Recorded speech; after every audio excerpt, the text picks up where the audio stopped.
Buenas tardes a ustedes, amigos, de sus casitas, viendo este programazo, como decía Delqui hace un momentito, viendo Acceso Sin Límites y que siempre nos siguen por este fragmento de Acceso Sin Límites, que es un tema del tapete. Como siempre, quiero antes que todo felicitar al pueblo de Moca, a la República Dominicana entera, por este año 2017, ojalá que sea de mucha concordia y de mucha paz. Vamos a augurar que sea de bienaventuranza para todos este 2017. Señores, como siempre, vamos a Loma Miranda, porque eso es un tema que no puede faltar.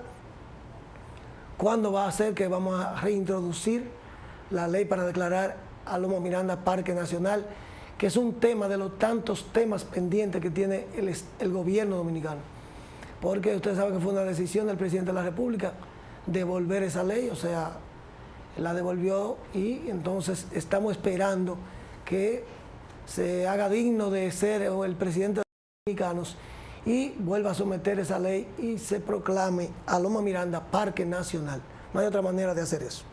Señores, esta semana en las pinceladas del tapete también vimos que cerramos el año, porque era cerrando el año que el gobierno nos mandó un aumentito bastante significativo de los precios de los combustibles, entre ellos como 5 pesos el galón de la gasolina regular, y lo que es más penoso, 3 pesos al GLP. Cuando ustedes ven que el gobierno se atreve a subirle 3 pesos al GLP, que es el combustible de los pobres, y es un combustible populista, ustedes ven que siempre lo mantienen al mejor precio y tratando de no variarlo porque le hace mucho daño. Entonces es porque ustedes saben que este es un estado que está prácticamente quebrado, virtualmente quebrado. Andan buscando dinero donde quiera que se meta, y por eso no tiene ningún asidero en ninguna ley específica. Eso no hay quien saque eso. Eso no hay quien saque ese cálculo para decir por qué subió la gasolina a 5 pesos, ni por qué subió el gas. Ellos lo justifican, claro está, pero eso es producto de del desenvolvimiento que ha tenido el gobierno durante el año, y durante el año que pasó, que fue el año de las elecciones, y todo el dinerito que había se usó para la proclamación, para llevar a la reelección al presidente Danilo Medina nuevamente a la presidencia de la República. Eso es producto de todo eso, y van a seguir los problemas. Yo auguro, y auguraba hace un momento, buenas vibras para 2017, pero es penoso. Yo lamento mucho que yo tenga que venir aquí siempre, porque los temas del tapete son los temas que diariamente están en la palestra pública, y entonces casi nunca son temas muy gratos. Hoy, señores, como tema del tapete, yo quiero venir a hablar un poquito, como siempre, como hemos recalcado siempre, pero del concepto de Estado. Cuando buscamos en el diccionario el concepto de Estado, que es un Estado desde el punto de vista social, porque un estado de cosas es cuando una cosa está en tal o cual estado. O sea, pero cuando se habla de la sociedad, dicen los diccionarios que es una comunidad social con una organización política común, con un orden institucional, y que se diferencia de los demás estados porque es soberano e independiente. Yo quiero detenerme un poquito en esas aseveraciones, en algunos puntos de esa definición. Y dice esa definición que es una comunidad social con una organización. Se sobreentiende que los humanos, porque tenemos raciocinio, al contrario de los demás animales, aunque pertenecemos al reino animal, que tenemos que tener un tipo de organización. Y esa organización se crea a través de la ley positiva, de la ley adjetiva que rige los estados. Tenemos que tener un marco para proceder en toda la vida nacional, porque si lo hacemos como lo estamos haciendo, entonces caemos en lo que vamos a decir luego de este comentario. Dice que es una política, un Estado que está dirigido por una política común. Y cuando hablamos de común es que hablamos de la comunidad, para todas las personas que rigen ese Estado, o sea, a los que participan, los individuos que participan en ese Estado. Y con un orden institucional, hablábamos hace un momentito, de ese orden, de esa organización, y nosotros hemos venido diciendo aquí, y no nosotros, muchas personas, muchos comunicadores con muchísima valía, y este programa, los comunicadores de este programa con muchísima valía siempre hemos dicho que hay una falta de institucionalidad que tiene el país inmiscuido en un desorden nacional. Hace referencia a esa organización social, política, coercitiva.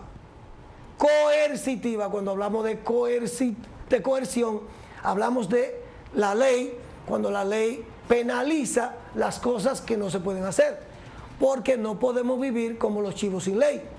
Entonces, cuando se habla en el tema de Estado, de la parte coercitiva, estamos hablando de la penalización, que tienen los actos que son castigados por las leyes, en este caso por las leyes dominicanas. La delincuencia sin control, estamos inmersos, cerramos el año y yo dije que uno de los temas que había hace 15 días, dije aquí que el tema principal de este país era el tema de la delincuencia. Y entonces cada día nos cerró el año y nos entró el año con temas que nos dan la razón a los que hemos dicho que hay una delincuencia sin control y que el Estado, el gobierno dominicano, perdió la batalla contra la delincuencia. ¿Qué es lo que eso ha traído? Que no funcionan las instituciones, y uno de los casos que hemos visto en los últimos días, y es por lo que tenemos que traer un tema como este, y lamentablemente no podemos dejarlo de comentar, porque son los temas del tapete, es el caso de Odebrecht. Un caso que se viene ventilando de hace muchos meses, que yo le atribuyo el cambio del Procurador General de la República anterior a este, por ese caso que se avecinaba, y no sé por qué, eso sabrán ellos por qué lo hicieron, pero entiendo que ese cambio de procurador se debe a eso, a que venía esto, porque ellos sí sabían que se estaba ventilando en Brasil, y ya lo han dado a conocer públicamente, y aquí los funcionarios de este Estado, con las obras que se entregaron a Odebrecht, con 92 millones de dólares, fue el país de América Latina que más cogió de soborno, más tocó de los sobornos de la Odebrecht.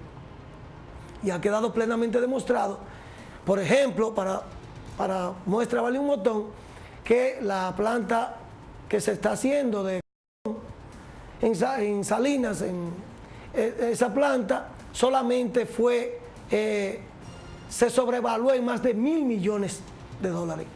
Porque si recordamos, los que leen, habían unos chinos que tenían mucho más experiencia, porque Odebrecht no tiene ninguna experiencia en plantas de ninguna índole eléctricas.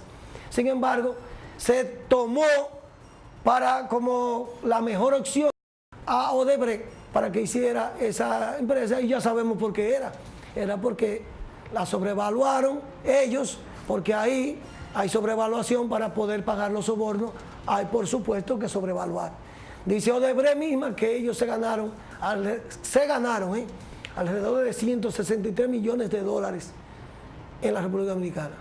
Y ese podría ser un caso de lo que nos mueve a traer este tema hoy, para decir que este es un país que las instituciones no funcionan, porque todavía vemos el procurador actual hablando de bla, bla, bla. Yo no sé qué es lo que ellos esperan para someter. Tendrían que someter no sé si tendrían que someter también a la primera magistratura del Estado, a todo el mundo, porque yo entiendo que en un país, entonces tenemos más razón todavía, si en un país como este se están haciendo esas cosas, se están haciendo esas obras y se le están entregando a personas que las sobrevaloran más de 1.000 millones de dólares, y el presidente no lo sabe, entonces vamos a llegar a la conclusión de que yo voy a llegar ahorita y no quiero mencionar esa palabra. Entonces nos da más razón todavía. Si me dijera el presidente de la República que él no conocía que esa compañía estaba haciendo esas cosas aquí, y que el ministro de Obras Públicas, que fue que entregó de 10, 8 obras de esas a Odebrecht, y él no sabía por qué se le entregaban y por qué las demás empresas nunca hicieron la licitación.